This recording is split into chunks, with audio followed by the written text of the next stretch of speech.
What is anong feeling mo na you're part of the top 5? Coming all the way from Mindanao, it felt very, I felt the emotion is enormous.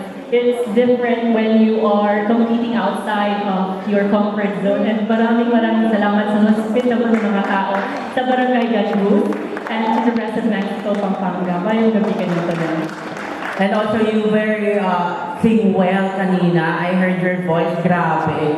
Walang kapasal-sesal-seto. Buo po talagang boses niya. And also, congratulations to you right now kasi uuwi ka ng Davao na you're already part of top 5 and you know, you've been being part of Super Sireyna Gandus 2022. Alright? So now, pinapapakan ako. Pick your question.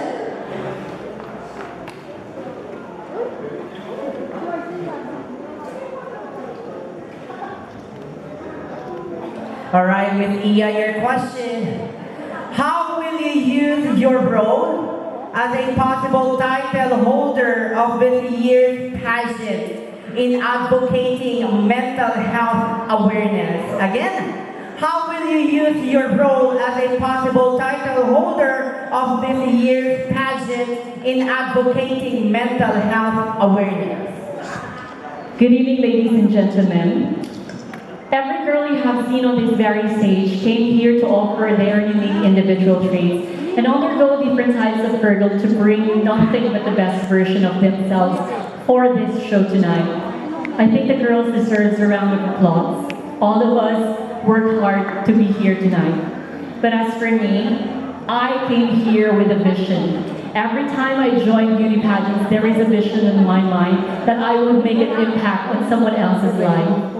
If I would win tonight, I will use my role, my capacity, my capability in order for me to raise awareness about mental health. Because coming from pandemic and going through the new normal is difficult. It's a challenge for everyone. Not everyone is able to cope up and to adapt onto the new changes. The first thing is that I will use my social media platforms to encourage people who are suffering from mental health by posting positive thoughts and positive quotes using my profile, Facebook, Twitter, and even Instagram.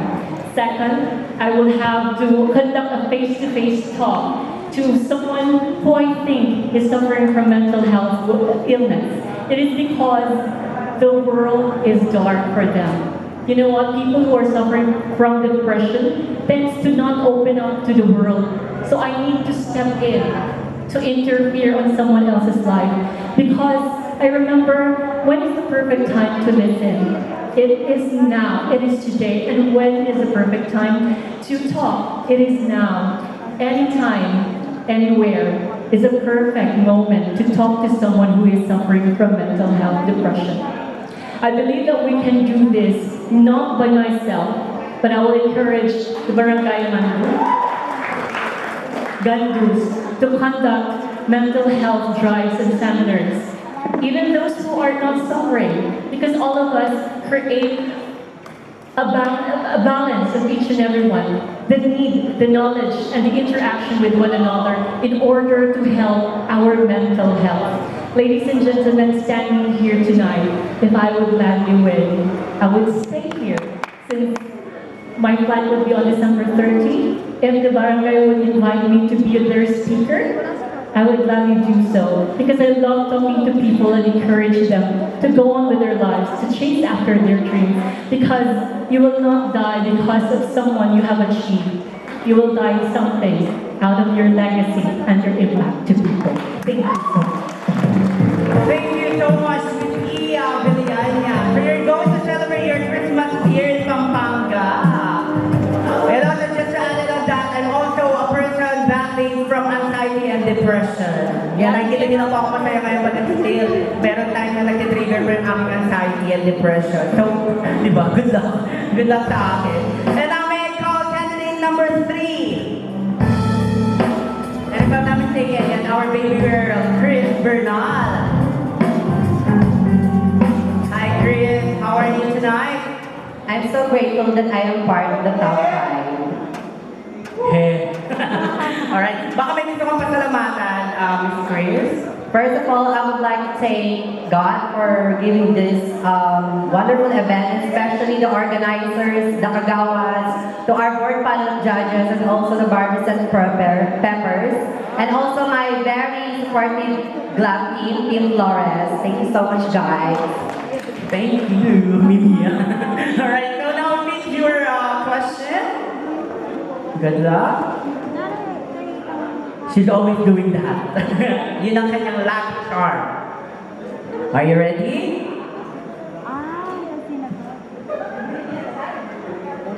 Your question is, what moment in your life would you pick to change the lives of others? Again, what moment in your life would you pick to change the lives of others? Well, you know what? This is a very question for me, personally, because it's very saddening that this happened in my life. You know what, ladies and gentlemen, that's something that I would like to change in the past of my life, and that is that I chose to be who I am right now. Because for you to know, ladies and gentlemen, my father was a soldier. That's why it is very hard that my father has a son that became a gay. I think that can change the life of my father, because I believe that is a very disgrace in our family, that as a part of the soldier, you will have a son that became a gay. But you know what? Try to think of it, ladies and gentlemen, that if I did not become who I am right now, then also my father would not be proud of me right now. Because ladies and gentlemen, I proved to my father that even though this is my sexuality, still I can be a top-notcher in our school, and I can be unhelpful in our family. Because you know what, ladies and gentlemen, my mother told me on this call, or explained it to me since when I was a child, when she has a battle between my father, she's fighting for my right, she's fighting for my gender sexuality to my father. That gays are not only limited to the four corners of the beauty parlor, to the mocking of biased people and to the insult of people, believing the first name is Jesus and the last name is Christ. Because my essence and the essence of my brothers and sisters in the LGBT community is becoming beautiful in our own way, and becoming talented, and being useful in our family, and especially to our society. Because you know what, ladies and gentlemen, even though I am a part of the LGBT, still I have a purpose in this world. Because why do we exist in this world? God gave us a purpose. And now, think about it. What is your own purpose in life? And that is to be very helpful to our family and to our society. Dahil anuman po ang gawin nila, marahil mababago mo ang buhay ngayon sa aking papa. But gusto ko lang sabihin sa kanya that even though I am a part of the LGBT, still I exist and I will live my life to the fullest. Because ako ay isang Sireyna, kahit anong gawin nila, bandera ko ay hindi matutubag. Thank you! Thank you so much, Miss Chris Bernal, our candidate number 3. And now let's move on to our candidate number 7, Loisa Antalio.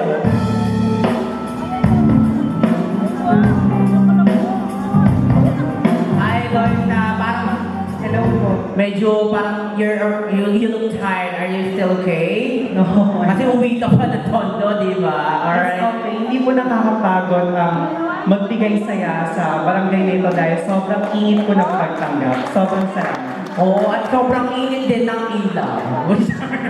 Alright, so good luck. Kinakabahan ka ba? Yeah. Okay, okay lang yan. Inhale. Ayan, mamaya mo exhale. Exhale, ayan. Breathe na. Ayan, di ba? Good luck.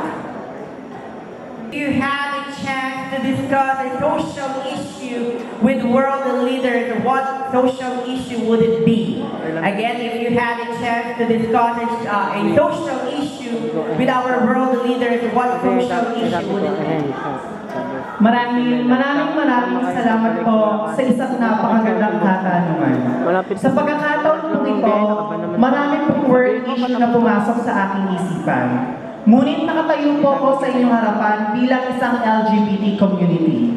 Ang isang tao ang pinaglalaban ng aming karapatan at kalayaan hindi lang sa ating bansa, kundi sa buong mundo. At kung ako nga lang po ba ay magbibigyang pagkakataon na pumunta sa World Leaders Meeting, anong araw po ba ang isang social issue na i-represent ko? Ayun po ay walang iba, kundi ang sexual orientation and gender identity and expression. Bakit? Dahil ang SOGBIL po ay hindi lamang po para sa mga kabaklaan or sa parte ng LGBTQAI+ community.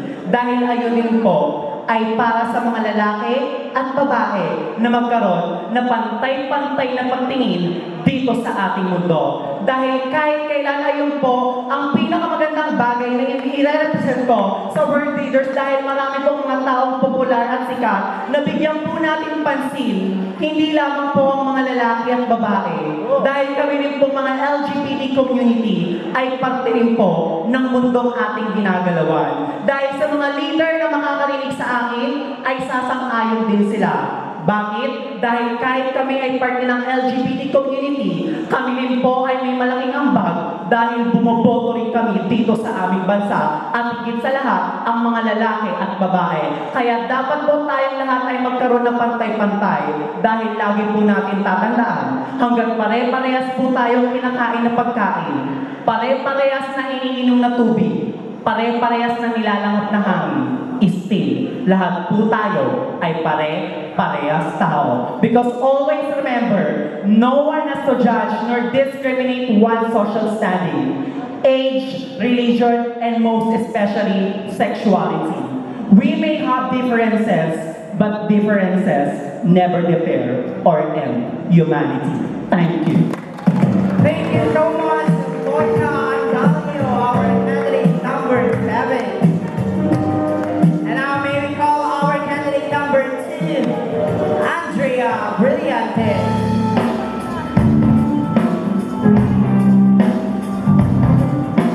Ikaw ba, Mr. Arnie, anong iniinom mong tubig? Ako kasi alkaline. Hi, Miss Andrea. Hello. How are you? I am very hungry. Pero of course, I have to finish the pageant because I'm really enjoying kasi na-miss ko talaga yung stage. I'm very thankful to Barangay Gandus, Mexico, Pampanga for having this event. Alright. Thank you so much. So now you may pick your question to Mr. RK. Good luck. Alright, your question. Are you in favor of prohibiting the use of cell phones by the students in school and why? Again, are you in favor of prohibiting the use of cell phones by the students in schools and why? Okay, thank you very much for that. Very interesting question. So the question that was given to me is, am I in favor of prohibiting the use of cell phones inside the classroom state? Well, ladies and gentlemen, let's always take in mind that a classroom is a space for us to learn something, to get something out of our teacher that we can use in our future. With cell phones and in this use of technological advancements, most students use it as a distraction. With the platforms that they have, such as TikTok, Facebook, I do, and I am in favor of prohibiting it within the reach of classroom time. Kung kayo ay nagkaklase at nagsiselfone ka, sa tingin mo ano mapupulot mong kaaralan? Wala. Pero kung ikaw ay magtututok sa inyong mga guro, sa mga pamamaraan na tinuturo at kanyang itinatanim sa inyong mga utak, mas lalo kang mahahasa bilang isang estudyante at mas may uuwi mo ang ibinibigay at magagamit mo sa tamang pamamaraan ang pinapaaral sa iyo ng inyong mga magulang. Simply, ladies and gentlemen, prohibiting it simply does not say na bawal talaga. In cases of emergencies, you can use your cell phone, of course, because it's life or death. But in cases of you molding yourself to be the backbone of this country, kailangan mong tigilan ang mga disturbances na katulad na ito. Because you, as a youth, as a student, you are the future of this country. Therefore, you must be the leader of yourself. Dapat makinig ka. Let's always remember, ladies and gentlemen, that if we want change within ourselves, always learn to focus, especially in school. Because as they say, as a cliche, paulit-ulit po namin naririnig dahil ito po ay totoo. Education will always be your key to success. So prohibit self-harm. Thank you. Thank you so much, candidate number 2, Andrea Brillantes. And now, to complete our top 5, may I call our candidate number 4, Julia Montes.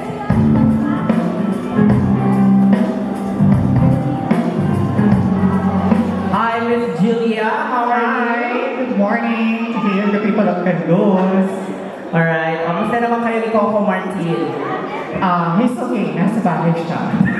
Natutulog. Natutulog, oo, hindi kasi naman tonight, no? Yeah. Alright, so pick your question. Your lucky question.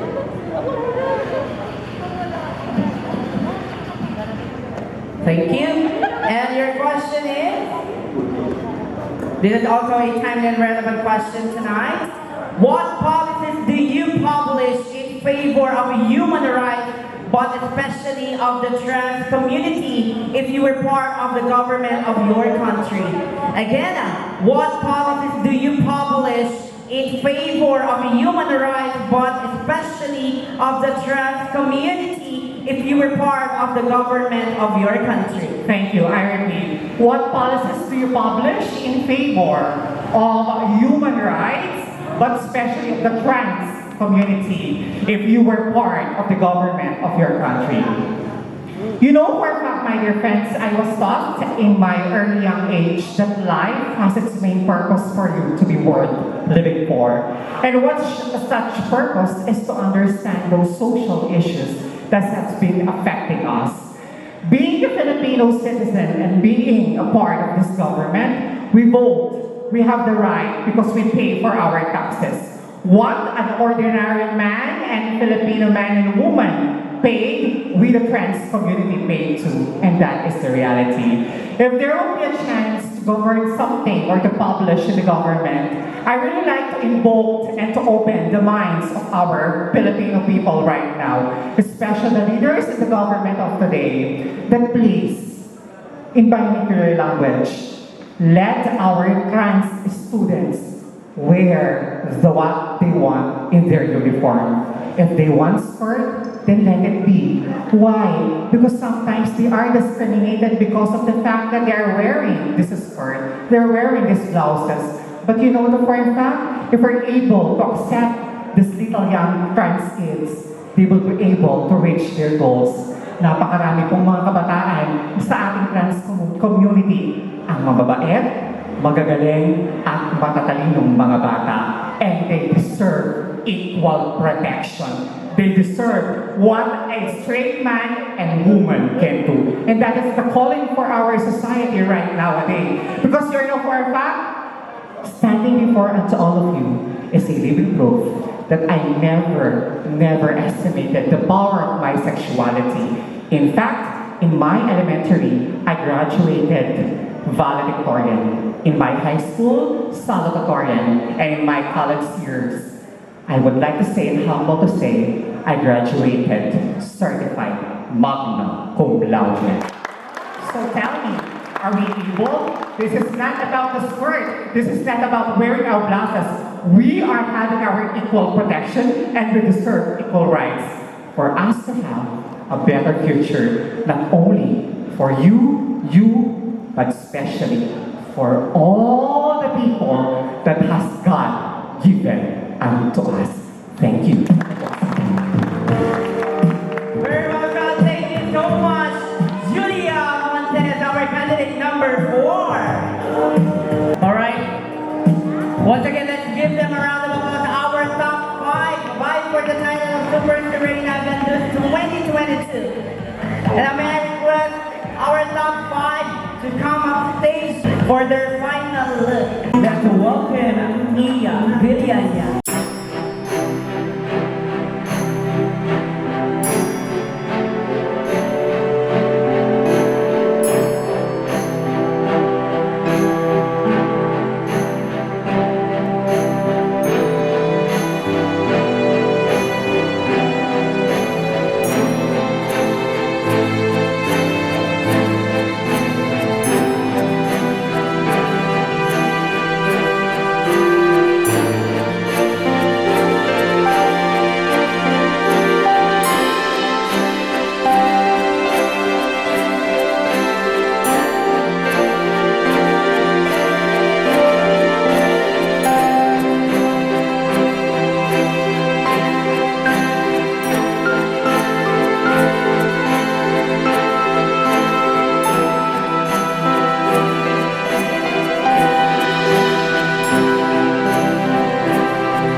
Siron. Honor 1 Cooperation, Athletic Fair Cooperation, Mrs. Grace Concepcion de Malao, Mr. Roel Tayag, Mrs. Kay Macalino, Mr. Roman Tayag, And now we're just waiting for the final score. Who will be crowned tonight as Super Sireyna Gandus 2022?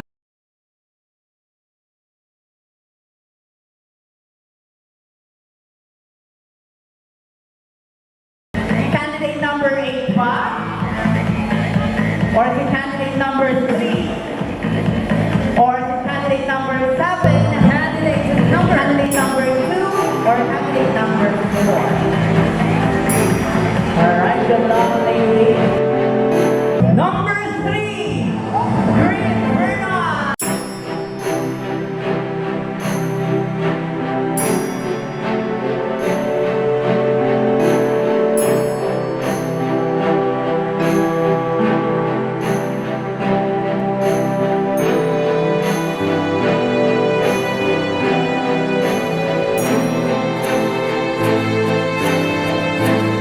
Again, our fourth runner-up is Green Vernon.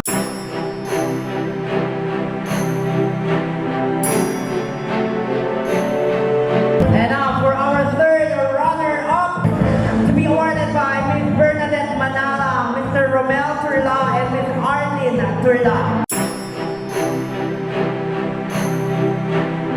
And our third runner-up will receive a cash, a plaque, a cash of 3,000 pesos, and a Our third runner-up is none other than candidate number 8, Iya Villania.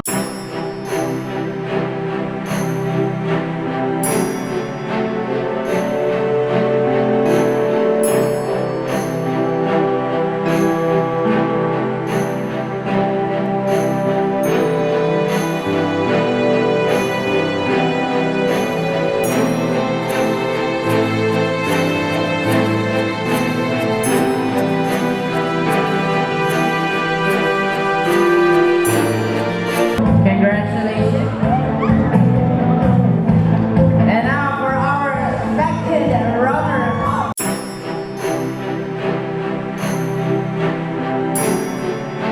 Our second runner-up will receive a cash, a plaque, a crown, and a cash worth 5,000 pesos. Tama ba? Alright. And to be awarded by Ms. Maricel Camarino Rodriguez, Mr. Prince Noel Gutierrez, and Ms. Arlene Liberato.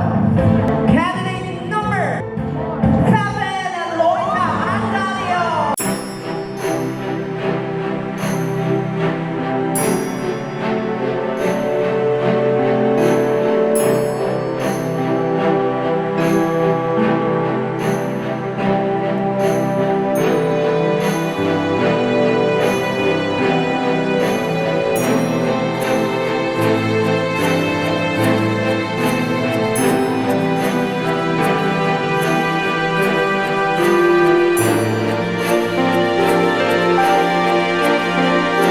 And now to our category judges, barangay tanod, barangay officers, and sa lahat po ng mga sponsors, BarbiesAndPeppers, maraming salamat DJ Tico and team, thank you so much.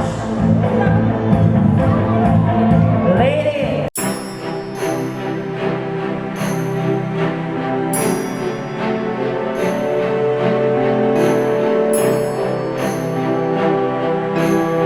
for our Super Sireyna Gandus 2022. And our title holder will receive a sash, a plaque, a crown, and a cash worth 10,000 pesos in cash. So I'm going to announce the first or the title holder, and then ang maiiwan po siya po yung ating first runner-up. But again, malaki po ang ambag sa lipunan ng pageantry ang ating first runner-up, because if our title holder will not fulfill her duty, the first runner-up will take place. The floor. And for our first runner-up will be awarded by Miss Annalyn Patricio, Mr. Jonathan Tapang, and Miss Danielle